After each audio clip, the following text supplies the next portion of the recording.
take a good look at men's health in embarrassing bodies.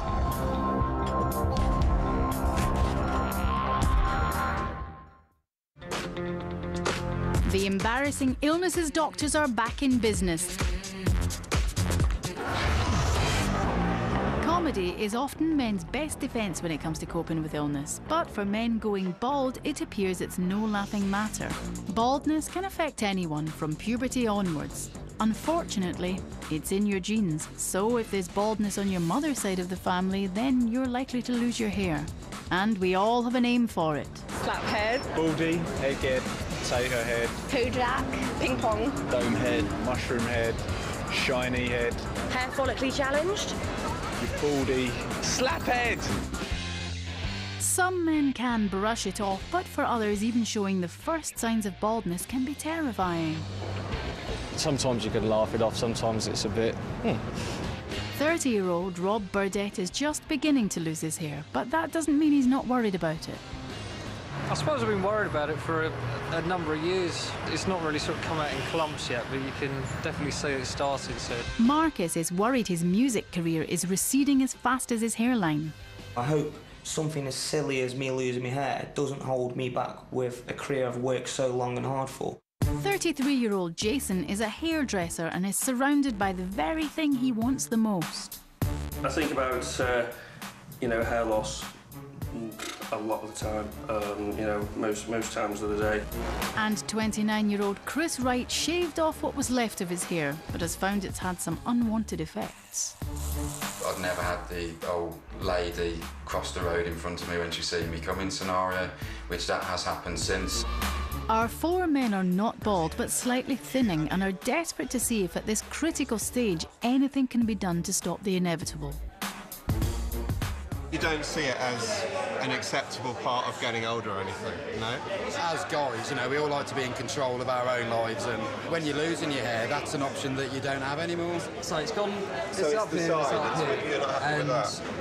There's a little, it's starting now, these bits are starting to join up. And when somebody looks at you, they see your face, they see your hair, and it's something we're not in control of. We can't just make his hair come back.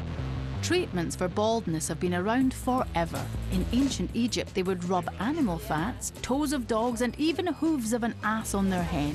But the hair loss industry has moved on, and as our four men are all desperate to change the course of their hair loss, so each will trial a different product.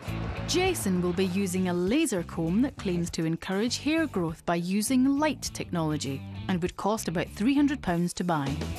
Seems interesting, yeah. I can't wait to get it home now and give it a go, especially if it's going to promote and get my hair growing again. Rob Burdett will be undertaking a course of natural trichology, which uses essential oils, deep cleansing and massage to encourage self-healing.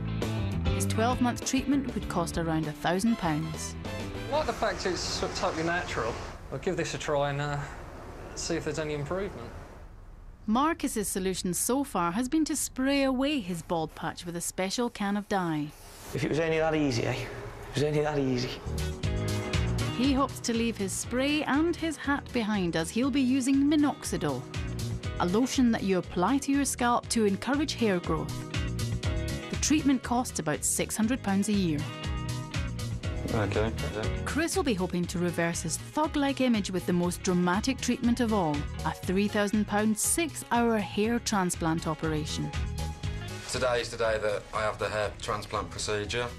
I'm looking forward to it, just feeling a little bit nervous. We'll catch up later with our four nearly baldies to find out if any of their treatments actually work.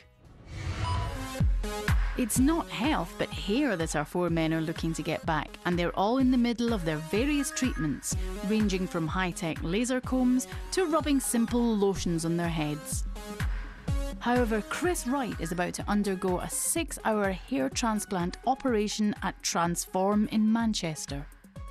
Today is the day that I have the hair transplant procedure. The follicles are then taken out and sorted. After more anaesthetic to numb the pain, the surgeon will place the individual follicles back into the hairless areas of Chris's head. After 6 hours, Chris gets a chance to see his new hair for the first time. Hey, that feels really weird, my head is. But it'll be months before the true results can really be seen. Our four men looking for a miracle cure for baldness are back. But what about their hair? Are you hairier? It's debatable. Yeah, some of you, maybe. Who's really happy with what they've had done and think it's working? You're really happy. What did you have?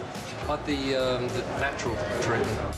Rob Burdett's treatment of head massages and cleansing shampoos costs about £1,000 a year. It promises no miracles, just treatment of thinning hair. There's definitely been a visual improvement. It seems thicker. There's less hair on my hands when I go in the shower. OK. Chris, you got the Brucey Boehner tree, didn't you? Because you had the hair transplants.